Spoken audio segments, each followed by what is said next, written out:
দেখো, রসায়নের মধ্যে যতগুলো অধ্যায় আছে এই অধ্যায়টা অন্য অধ্যায়গুলো থেকে অনেক দিক থেকে খুবই মজার এবং বোঝার একটা অধ্যায়। এখন তোমাদের এটা মনে হতেই পারে যে স্যার আপনারা তো ভালো বোঝেন, এই কারণের জন্য আপনাদের কাছে সবই মজার লাগে, কিন্তু আমরা তো আসলে অনেক কিছুই ভালো বুঝতে পারি না, যে কারণের জন্য মজা আছে কিনা তা তো হয়তো পরে বুঝতে পারবো। কিন্তু আসলে এটি এটি যথেষ্ট বোঝার এবং একটা খুবই মজার অধ্যায়। কেন আমি এই কথাটা বললাম? কারণ তোমরা প্রথমে যে ছবিটা দেখতে পাচ্ছ, এখানে এই ছবিতে কি দেখানো হচ্ছে? এখানে দেখানো হচ্ছে যে একটি মৌল অন্য মৌলের সঙ্গে যুক্ত হয়ে তারা যৌগ গঠন করে। আর আমরা রসায়নে কিন্তু এটি নিয়েই পড়াশোনা করি। কারণ রসায়নে একটা মৌল অন্য মৌলের সঙ্গে কিভাবে যুক্ত হলো, কেন যুক্ত হলো, তার ধর্ম কেমন, তার ব্যবহার কেমন, এগুলো নিয়ে কি পড়া হয় না? আর আমরা কিন্তু এই অধ্যায়ে ইনশাল্লাহ সেটিই শিখব। তো কি কি প্রশ্নের উত্তর আমরা এখানে পাবো, একটু খুব ভালোভাবে শোনো। আমরা পর্যায়ক্রমে পড়ার মধ্য দিয়ে জানতে পারবো যে কেন একটি মৌল অন্য মৌলের সঙ্গে যুক্ত হয় এবং তারা যৌগ গঠন করে। এক। ২ নম্বর হলো নিষ্ক্রিয় মৌলগুলো কেন পরস্পরের সঙ্গে যুক্ত হয় না অথবা নিজেরা অন্য মৌলের সঙ্গে নিজেদেরকে বিক্রিয়ায় অংশগ্রহণ করায় না, অর্থাৎ তারা কেন রাসায়নিকভাবে নিষ্ক্রিয়। এই প্রশ্নের ব্যাখ্যা ইনশাল্লাহ আমরা এই অধ্যায় থেকে পাবো। তারপরে আমরা যে বিভিন্ন কাজ করি, প্রত্যেকটা কাজের পিছনে কিছু উদ্দেশ্য থাকে। সেই উদ্দেশ্যগুলো হাসিল হওয়ার জন্য আমরা কাজ করি। তো একটি মৌল অন্য মৌলের সঙ্গে কেন যুক্ত হবে, কেন সে সমযোজী বন্ধন করবে, কেন সে আয়নিক বন্ধন করবে, হ্যাঁ, এই কেনর উত্তর ইনশাল্লাহ তোমরা এই অধ্যায় থেকে পর্যায়ক্রমে ইনশাল্লাহ পেয়ে যাবা। তা আমি অধ্যায়টা পর্যায়ক্রমে ইনশাল্লাহ শুরু করছি। মূল টপিকসটা তোমাদেরকে ইনশাল্লাহ বুঝাতে পারছি যে আমরা কি পড়তে যাচ্ছি। এই যে এই অধ্যায় শেষে আমরা যা জানতে পারবো সেগুলো এখানকার শিখন ফলে দেয়া আছে, এবং আমি যে কয়েকটা কথা বলেছি সেগুলো কিন্তু শিখন ফলের কিছু কিছু লাইনে লেখাও আছে, এবং তোমরা দেখতেও পারবা। এদের নিষ্ক্রিয় গ্যাসগুলোর স্থিতিশীলতা, তারপরে তোমার রাসায়নিক বন্ধন গঠনের কারণ ও ব্যাখ্যা, আয়ন কিভাবে তৈরি হয়, আয়নিক বন্ধন কিভাবে তৈরি হয়, সমযোজী বন্ধন কিভাবে তৈরি হয়, এগুলোর সার্বিক বিষয়ের ইনশাল্লাহ আলোচনা আসবে। সব শেষে ধাতব বন্ধন নিয়ে কথা আছে। আমি চেষ্টা করব এই অধ্যায়ে প্রয়োজনীয় আরো কিছু বইয়ের তোমাদের কিছু সাপোর্ট দেওয়ার, যে বইটা আমার এখানে কম্পিউটারে ইনশাল্লাহ আছে, সেটি তোমাদের সহযোগী হিসেবে কাজ করবে। তো আজকে আমরা শুরুর অংশটা একটু শুরু করছি, সেটি হলো লেখা আছে যোজ্যতার ইলেকট্রন। তো প্রথমে আমরা একটু বোঝার চেষ্টা করি যোজনী কাকে বলে। তোমরা যোজনীর সংজ্ঞা বইতে যখন পড়বা, নোট থেকে পড়বা, অনেক কঠিন সংজ্ঞা, সহজ সংজ্ঞা, অনেক কিছুই লেখা আছে। তা আসলে সংজ্ঞা এটি হলো একটি বায়বীয় বিষয়। বায়বীয় জিনিসের যেমন কোনো আকার আকৃতি নাই, সংজ্ঞার এই রকম শুরু শেষ নাই। সংজ্ঞা মানে তুমি কিভাবে বিষয়টাকে উপস্থাপন করবা, অন্যকে বুঝাবা। তো যোজনীটা হলো এক ধরনের ক্ষমতা, এক ধরনের যোগ্যতা, একটি মৌল অন্য মৌলের সঙ্গে যুক্ত হওয়ার বিশেষ ক্ষমতা। এটি হলো যোজনীর সবচেয়ে গ্রহণযোগ্য এবং সহজ সংজ্ঞা। কে কার সাথে কিভাবে যুক্ত হবে, সোডিয়াম কিভাবে ক্লোরিনের সাথে যুক্ত হবে, তার ক্ষমতা কত, সোডিয়াম কিভাবে হাইড্রোজেনের সঙ্গে যুক্ত হবে, সালফার কিভাবে অক্সিজেনের সঙ্গে যুক্ত হবে, এই যে পরস্পরের সঙ্গে যুক্ত হওয়ার এই ক্ষমতাটাই হলো তার যোজনী। তো যোজনী তো তোমরা নিশ্চয়ই এটা ক্লাস 8-9-এও পড়ে আসছো, আসনি? আচ্ছা। তো যেহেতু যোজনীর বিষয়টা তোমাদের কিছুটা ধারণা আছে, এটা একটি ক্ষমতা, কিন্তু এখানে লেখা আছে যোজ্যতার ইলেকট্রন, এটা কাকে বলে? তোমরা এখানে দেখতে পাচ্ছ যে সর্বশেষ কক্ষপথে কিছু ইলেকট্রন আছে, যেমন অক্সিজেনের সর্বশেষ কক্ষপথে আছে এখানে 2টা ইলেকট্রন, এখানে 2টা ইলেকট্রন, এখানে একটা ইলেকট্রন, এখানে একটা ইলেকট্রন, আবার পটাশিয়ামের মাত্র একটা ইলেকট্রন আছে। তো যে কোনো মৌলের সর্বশেষ কক্ষপথে যে ইলেকট্রনগুলো থাকে সেগুলোকেই বলা হয় তার যোজ্যতার ইলেকট্রন। আবারও বলতেছি, যে কোনো মৌলের সর্বশেষ কক্ষপথে যে ইলেকট্রন থাকে সেগুলোকেই বলা হয় তার হলো যোজ্যতার ইলেকট্রন। এটা কিন্তু বইতেও লেখা আছে, দেখো, শেষ কক্ষপথে যে ইলেকট্রন থাকে। এখন তোমাদের মনে হতে পারে, স্যার এই যোজনীর সাথে এই যোজ্যতার ইলেকট্রনের সম্পর্ক কি? হ্যাঁ, এটি আমাদের বোঝাতে হবে। এই যোজ্যতার ইলেকট্রন যোজনী নির্ধারণে ভূমিকা নেয়, বাট এই সংখ্যাটা সবসময় যোজনীর সাথে মেলে না। কোনো কোনো সময় যোজনী আর যোজ্যতার ইলেকট্রন একই হয়, কোনো কোনো সময় এটি ভিন্ন হয়। যেমন এই যে দুটো উদাহরণ দেওয়া আছে, একটা হলো পটাশিয়ামের আর একটা হলো অক্সিজেনের। তো তোমরা এই উদাহরণ দুটো খেয়াল করো। পটাশিয়ামের সর্বশেষ কক্ষপথে একটি মাত্র ইলেকট্রন আছে। তাহলে এখন তোমরা বলো এর যোজ্যতা ইলেকট্রন কত? পটাশিয়ামের সর্বশেষ কক্ষপথে একটি ইলেকট্রন আছে, তাহলে এর যোজ্যতা ইলেকট্রন কত? আমার কথা কি শুনতে পাচ্ছ? না স্যার, না, বুঝতে পারছো না আমার প্রশ্নটা?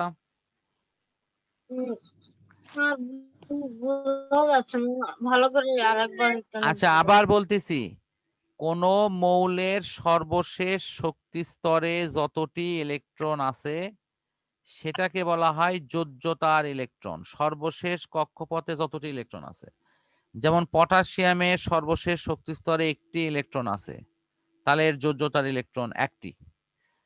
হ্যাঁ অক্সিজেনের একটি। সর্বশেষ শক্তি স্তরে ইলেকট্রন আছে, তোমরা গুণে দেখো 6টা আছে। এখানে গুণে দেখো, আমি গোল করে তো দিয়েই রাখছি।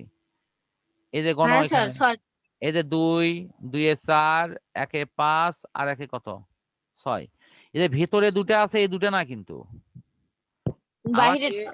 হ্যাঁ, এই যে লেখাই আছে তো, এটা গোল করে দিতে দেখো, সর্বশেষ কক্ষপথ। এই যে জান্নাতি শুনতেছো কি? সর্বশেষ কক্ষপথ হতে হবে।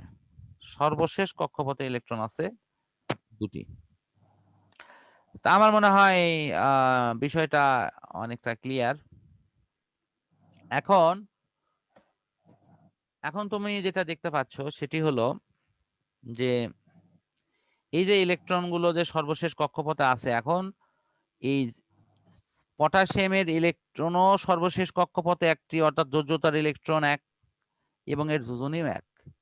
কিন্তু অক্সিজেনের ক্ষেত্রে কিন্তু সর্বশেষ কক্ষপথে ইলেকট্রন 6টি, যোজ্যতার ইলেকট্রন 6, কিন্তু যোজনী কিন্তু 2।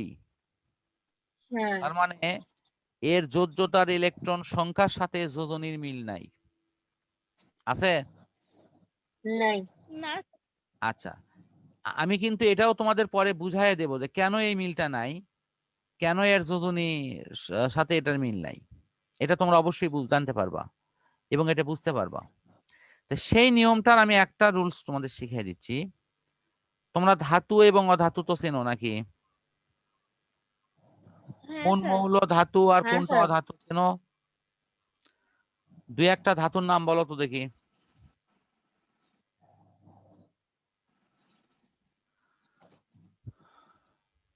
কিছু ধাতুর নাম যে কোনো একজন বলো, এবং কিছু অধাতুর নাম বলবা। আচ্ছা, অনেকে ঘাবড়ে গেছো, আমি কি হেল্প করব? না। আমি যদি, আমাকে যদি বলতে হয় বলো, তাহলে আমি বলে দিচ্ছি, আর না হলে তোমরা অ্যান্সার দাও।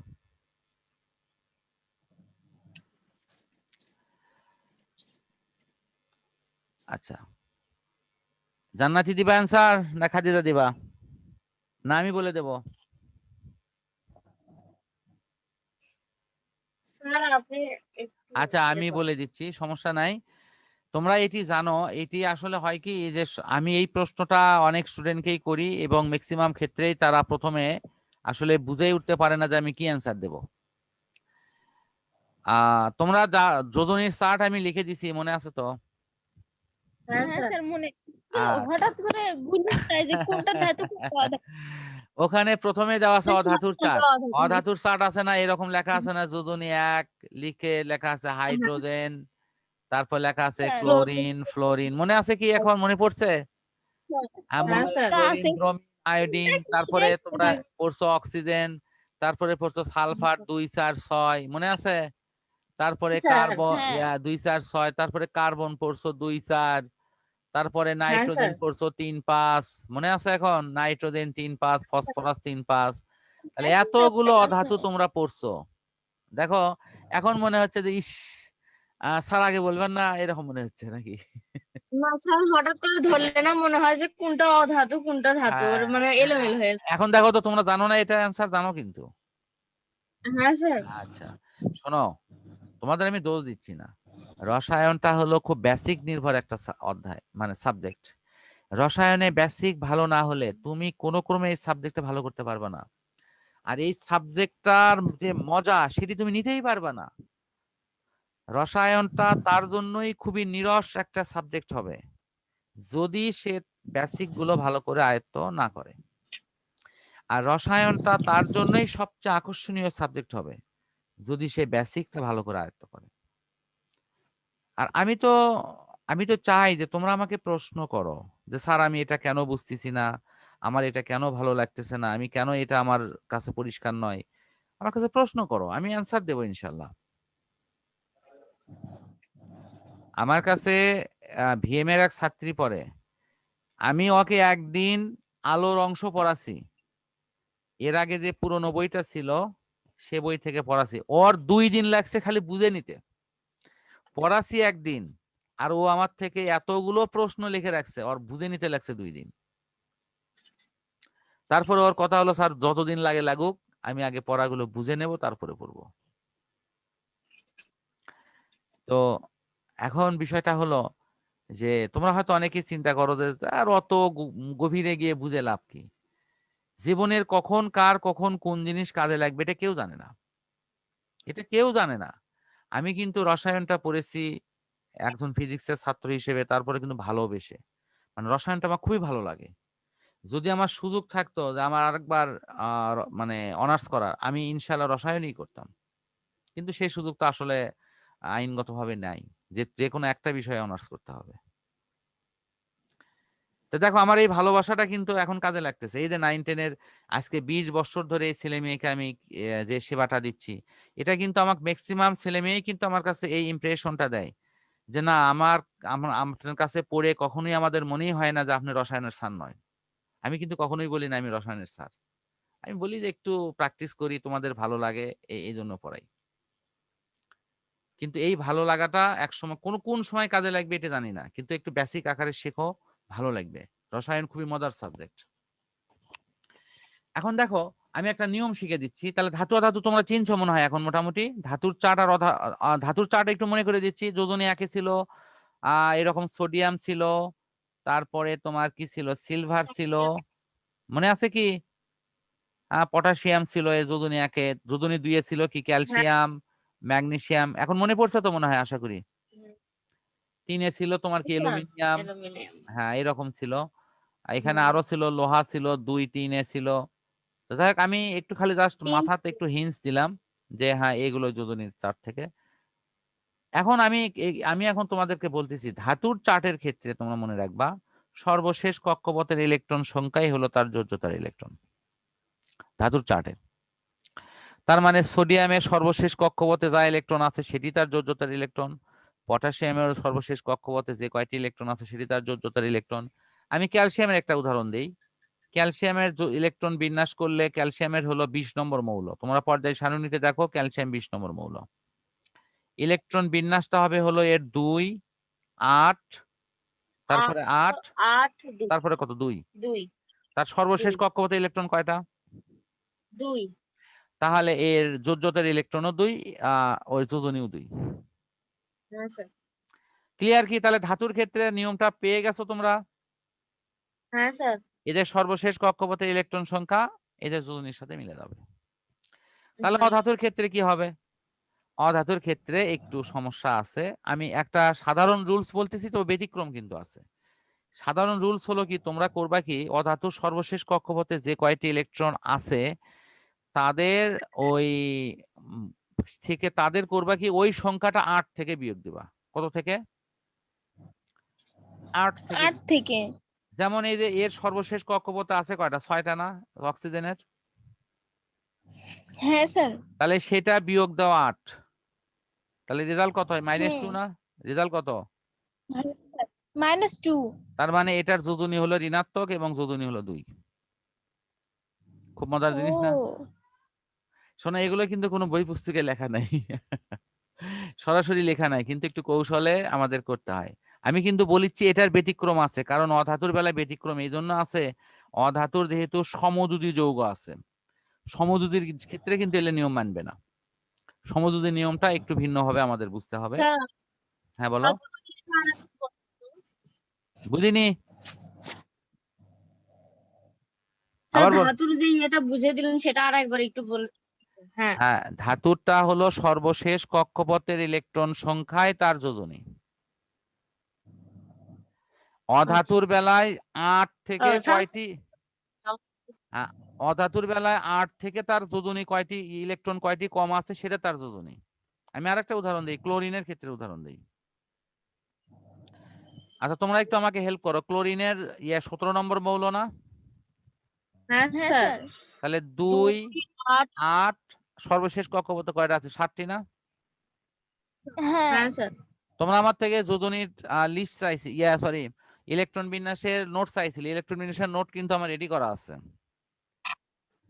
আহ আমি কি আজকে অনলাইনে দিয়ে দেবো এটা তোমাদের হোয়াটসঅ্যাপে? হ্যাঁ স্যার দেন। আচ্ছা, ইলেকট্রন বিন্যাসের পুরো অনলাইনে মানে হোয়াটসঅ্যাপে দিয়ে দেবো হয়নি? অনলাইন মানে হ্যাঁ স্যার হোয়াটসঅ্যাপে, অনলাইন মানে ইয়েতে না, ওই যে কি বলা হয়, ইউটিউবে না। তাহলে এখন দেখো, এই যে সব শেষে কয়টা ইলেকট্রন আছে? 7টা। তাহলে আর 8টা পূরণ হতে কয়টা বাকি আছে? 8টা পূরণ একটা। একটা। তাহলে আর যোজনী হলো 1। এবং তুমি বিয়োগ দাও, 8 দাও, বিয়োগ বিয়োগ 8 করলে তোমার রেজাল্ট হবে -1। তার মানে হ্যাঁ ক্লোরিনের তোমার হলো যোজনী হলো -1। এখন আমি এতক্ষণ ধরে যা পড়ালাম সেটা সারমর্ম বলে এই পড়াটা ক্লোজ করে দিচ্ছি। কোন মৌলের সর্বশেষ কক্ষপথের ইলেকট্রন সংখ্যা তার যোজনীর সাথে মিলে যাবে। আবারও বলতেছি, কোন মৌলের ইলেকট্রন সংখ্যা সর্বশেষ কক্ষপথে যা আছে তার যোজ্যতার ইলেকট্রনও তাই। তার মানে পটাশিয়ামের যোজ্যতার ইলেকট্রন 1, কারণ এর সর্বশেষ কক্ষপথে একটি ইলেকট্রন আছে। অক্সিজেনের সর্বশেষ কক্ষপথে 6টি ইলেকট্রন আছে, সুতরাং এর যোজ্যতার ইলেকট্রন হলো 6। তাহলে এটা নিয়ে আমার অ্যান্সার শেষ। মানে এটা ধাতু অধাতু কোনো বাজগস নাই, সর্বশেষ কক্ষপথে যার যতটি ইলেকট্রন তার যোজ্যতা ইলেকট্রন ততটি। ক্লিয়ার এটা? হ্যাঁ স্যার এখন সমস্যা হলো যে যোজনীটা স্যার কেমনে বের করব। ধাতুর বেলায় যোজ্যতার ইলেকট্রনও যে কয়টা থাকবে তার যোজনীও সেই কয়টাই হবে। হুম অধাতুর বেলায় যোজ্যতার ইলেকট্রন 8 থেকে বিয়োগ করলে আমরা কি পাবো? যোজনী পাবো।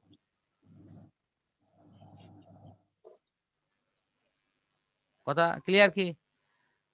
হ্যাঁ স্যার অধাতুর বেলায় যোজ্যতার ইলেকট্রন কিভাবে পাবো? 8 থেকে বিয়োগ করলে পাবো। আমার মনে হয় যে আমাদের এই অংশটা ইনশাআল্লাহ ক্লিয়ার।